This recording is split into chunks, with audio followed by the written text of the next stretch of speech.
అంశము భర్త యొక్క పాత్ర. దీంట్లో ముఖ్యమైన పాత్ర ఏమిటంటే, క్రియాశీలక నియమం ఏమిటంటే, తన శరీరం వల్ల భార్యను ప్రేమించాలా. అసలు పాత్ర అంటే ఏమిటి? పాత్ర అంటే ఒక పదవిలో ఉన్న వ్యక్తి నుండి ఇతరులు ఆశించే ప్రవర్తన, తన స్థానానికి నిర్వహించవలసిన విధి విధానాలు, బాధ్యతలు, దేవుని నాయకత్వంలో గృహానికి శిరస్సుగా వ్యవహరించటం. భర్తగా ఉన్న పురుషుడు కుటుంబానికి శిరస్సుగా తన స్థానానికి తగిన విధులు బాధ్యతలు అతను నిర్వహించాలి. మరి నిర్వహించినటువంటి విధి విధానాలు ఏంటంటే 5 ముఖ్యమైన పాత్రలు ఉన్నాయి. 1 కుటుంబ అధిపతి, 2 పోషకుడు, 3 ప్రేమికుడు, 4 నాయకుడు మార్గచూపరి నావికుడు, 5 కుటుంబంలో ప్రధాన యాజకుడు. మనం ఒక్కొక్క అంశాన్ని గురించి కూడా మనం పరిశీలిద్దాము. 1 కుటుంబ అధిపతి. నాడు నేడు కూడా అతను నిర్వహిస్తున్నాడు, ఒప్పుకోవాల్సిందే. కుటుంబంలో పెత్తనం ఆయనదే ఉంటుంది. మరి భర్తకి అధికారం ఇవ్వబడిందని చెప్పడం జరిగింది. అంతేకాకుండా భార్యపై కూడా కుటుంబ సభ్యులపై కూడా తనకి అధికారం ఉంది అని అంటాడు. అందువల్ల నాడు నేడు కూడా ఈ పాత్రలో ఏమీ మార్పు లేదు. 2వది పోషకుడు. మరి ఆధునిక కాలంలో పురుషుడు ఈ విషయంలో కొంచెం వెనకబడి ఉన్నాడు. పోషకుడు అంటే ఏమిటి? తిండి, బట్ట, గూడు, అంటే ఆహారము, వస్త్రము, నివాసం ఇది కల్పించాలా. అంటే పురుషుడు చెమటొచ్చి తిండి సంపాదించాలా, కుటుంబాన్ని గురించి శ్రద్ధ వహించాలా. అంతేకాకుండా ఒక వాక్యం ఏం చెప్తుందంటే, కష్టపడని వాడు తినుటకు అనర్హుడు. అందువల్ల పురుషుడు ఈ విషయంలో చాలా జాగ్రత్తగా ఉండాలి. ఎప్పుడైతే ఈ పాత్రను సరిగా నిర్వహిస్తాడో అతనికి తృప్తి కలుగుతుంది, సంతోషము కలుగుతుంది. అంతేకాకుండా కుటుంబ భద్రత కూడా కలుగుతుంది. ముఖ్యంగా భార్య మెచ్చుకొనును. ఇక 3వ అంశము మరి ప్రేమికుడు. సహజంగా ప్రేమ అన్న పాటనే పురుషుడు ఏమనుకుంటాడు? స్త్రీ తనను బాగా ప్రేమించాలని అనుకుంటాడు. కానీ భర్తగా ఏం చెప్పారంటే ప్రేమికుడిగా ఉండాలా.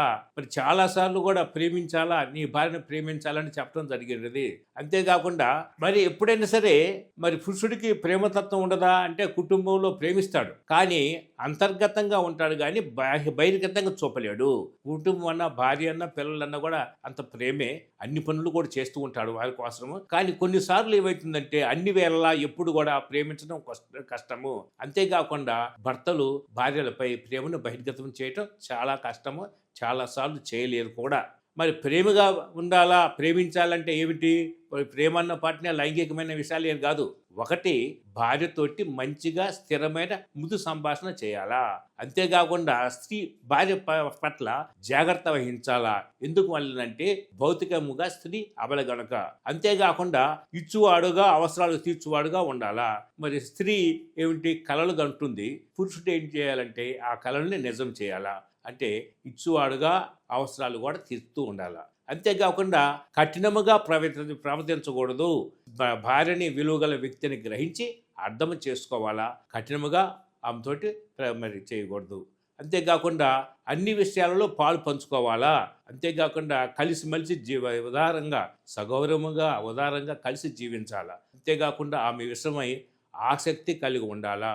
No relaxation after marriage. క్షమించుటందు మన్నించుటలో కూడా ఆమె క్షమించాలా, మన్నించాలా. అంతేకాకుండా ఒక ముఖ్యమైన విషయం ఏమిటంటే భవిష్యత్తులో కూడా ఆమె చేసే తప్పులు కూడా క్షమించడానికి నువ్వు తయారుగా ఉండాలా. అంతేకా ఇంకొక విషయం, మెచ్చుకొనుట, కొనియాడుట, ప్రశంసించుట చేయాలా. మరి వివాహం అయిన తర్వాత ఆమె చేసే మంచి పనులు మెచ్చుకోవాల్సిందే, కొనియాడాల్సిందే, అప్పుడప్పుడు ప్రశంసలు కూడా చూపించాలా. కష్ట నష్టాలు కూడా భరించాలా. అంతేకాకుండా దయ, కనికరము, సాత్వికత, ఓర్పు కలిగి కూడా జీవించాలా.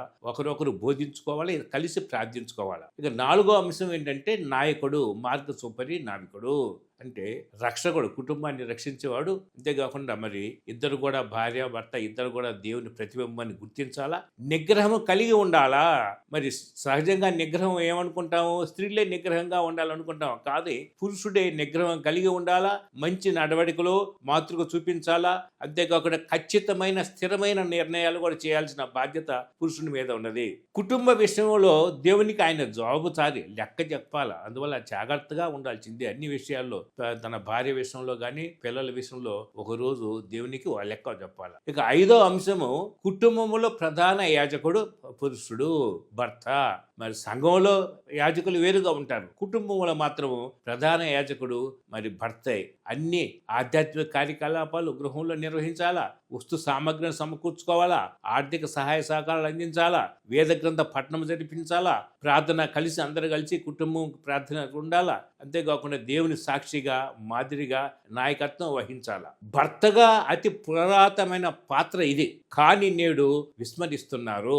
భర్త ఏం చేయాలంటే కుటుంబంలోని పిల్లలకి కూడా ప్రధాన యాజకుడు, ప్రార్థనా సహకారి ఎవరంటే తల్లి, మరి స్త్రీ మరి ప్రార్థనా సహకారి భార్య. యాజకుడు అంటే ఏమిటి? ఎన్నుకుని వాడని అర్థము, పరిశుద్ధత, దేవుని దగ్గర చేర్చువాడే అని కూడా భావము. ప్రతి భర్త కూడా ఈ పాత్రను పోషించాలా. ఈ హాజ్ ఫుల్ఫిల్డ్ దిస్ కండిషన్. భార్యకి పిల్లలకి దేవుని వాక్యమును బోధించుచు కుటుంబ యాజకత్వం నిర్వహించాలా. నాయకుడు ప్రేమికుడు మరి ఈ యాజకత్వం వహించి వాక్కుచే కడిగి శుద్ధి చేసి పవిత్రపరచాల కుటుంబాన్ని, నిర్దోషులుగా దేవుని సన్నిధికి ఉంచాలా. పోషించుచు ఆమె విషయం శ్రద్ధగా వహించాలా పురుషుడు. అంతేకాకుండా విశ్వనీయుడుగా దయామగుడుగా ఉండి దేవుని సేవలో ప్రధాన యాజకుడుగా ఉండవలను. కుటుంబం వరకు దేవునికి మొరపెట్టవలను. దేవుని దగ్గరకు చేర్చవలసిన వాడు కుటుంబాన్ని దగ్గరకు చేర్చుకునే వాడు కూడా ఈ భర్త. దేవుని ఆజ్ఞలను పిల్లలకి ఇంట బయట కూడా బోధించాలా. దృఢమైన సిద్ధాంతమును బోధించాలా. దేవునికి విధేయులై అందరికీ మంచి మాతృక చూపుతూ దేవునికి కుటుంబానికి మరి కుటుంబమును దేవుని దగ్గర చేర్చాలా. ఇది అతని యొక్క విధి. కుటుంబ ఆధ్యాత్మిక అవసరాలు తీర్చవలను. పవిత్రాత్మతో నింపబడాలా. సాక్షిగా జీవించాలా. మరి కుటుంబాన్ని సంఘాన్ని కూడా బలపరిచిన బాధ్యత ఈ పురుషుని మీద ఉన్నది.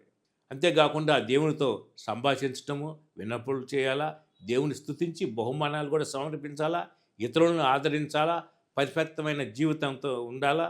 ఇతరుల కోసం కూడా తన జీవితంలో ప్రార్థించాలి. ఇక ముగింపుగా మనం ఏం చెప్పాలంటే, తన స్థానానికి అతను నిర్వహించిన విధులు బాధ్యతలు ఏమిటి అంటే, ఒకటి, భర్త తన భార్యను ప్రేమించాలా. తన వలే తన దేవుడు మానవాళ్ళని ప్రేమించినట్లు తన భార్యను ప్రేమించాలా. ప్రేమ అనేది కేవలము భావోద్రేకపరమైన మాత్రమే కాదు, భార్యకు క్షేమము ఆనందము కలిగించడానికి దాని ఉద్దేశము. పురుషుడు తన భార్యను ప్రేమిస్తే ఆమెను అపేక్షగా చూసుకుంటాడు. ఆమె కష్ట సుఖాలు ఎరిగి నడుచుకుంటాడు. తద్వారా ఆమె ఏం చేస్తుంది? అతన్ని గౌరవించడం, అతనికి లోబడటం అనేది చాలా తేలికగా అవుతుంది. భర్త తన భార్యను గౌరవించాలి. ఎందుకంటే ఆమె అనేది దేవుడు తనకి మరి జతగా చేశాడు గనక ఆమెను గౌరవించాలా. అంతేకాకుండా ఆమె మరి హ్యాండిల్ విత్ కేర్ అని అంటారు. ఆమె పింగాణి పాత్ర ఉన్నట్టు చాలా సున్నితమైన వ్యక్తి కనుక, బలహీనమైన ఘటన గనక భార్యను సన్మానిస్తూ ఉండాలా. సన్మానంగా కాకుండా మంచిగా జీవించాలా ఆమెతో. పురుషుడు తన భార్యను సన్మానించి ప్రేమించకపోతే ఏమవుతుంది? అతని ప్రార్థనలకు ఆటంకం కలుగుతుంది కూడా. అందువల్ల జాగ్రత్తగా పురుషుడు ఈ విషయంలో తన భార్యను సన్మానిస్తూ ఉండాలి. అంతేకాకుండా భర్త తన భార్యను ప్రేమిస్తున్నాడు గనుక తన శరీరం వలె ఆమె శరీర అవసరాల విషయంలో కూడా స్పందన కలిగి ఉండాలా. కోరికలు తీర్చాలా. మరి భర్త తన గృహానికి అధిపతిగా ఉండాలి అంటే అర్థం ఏమిటి?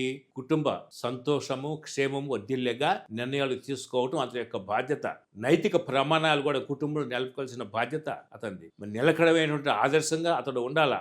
మరి ధ్యాన సమావేశాలు అంటే ఆధ్యాత్మిక కార్యకలాపాలు కూడా గృహంలో నిర్వహిస్తూ ఉండాలి. భర్త పోషించిన పాత్ర ఏమిటంటే సమతుల్యము. మరి కుటుంబానికి శిరస్సు అంటే అర్థం ఏంటి? అతడు తన కుటుంబానికి సేవకుడుగా ఉండాలా. భార్య పిల్లల్ని బెదిరించడం కాదు, వారికి నాయకత్వం వహిస్తూ ప్రేమిస్తూ సంరక్షిస్తూ పోషిస్తూ ఉంటాడు. తండ్రి నాయకుడిగా ఉన్న గృహములో ఎదిగిన యువకుడు ఏం చేస్తాడు?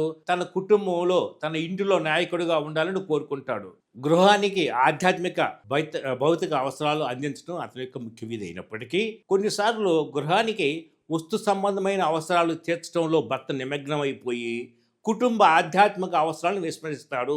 చాలా జాగ్రత్తగా ఉన్న విషయంలో చాలాసార్లు మరి దేవుని సేవ అనుకుంటూ మునకలైపోయి దేవుడు తనకు ఇచ్చిన మొదటి బాధ్యతను కుటుంబాన్ని విస్మరిస్తాడు. దేవుడు వేరు, దేవుని సేవలు వేరు. విశేషంగా తన ఇంటి వారిని సంరక్షించకపోయిన ఎడల వాడు విశ్వాస త్యాగము చేసిన వాడే అవిశ్వాస కన్నా చెడ్డవాడే అని చెప్పటం జరిగింది. అందువల్ల మరి దేవుని విషయంలో మరి సేవ విషయంలో జాగ్రత్తగా ఉండండి.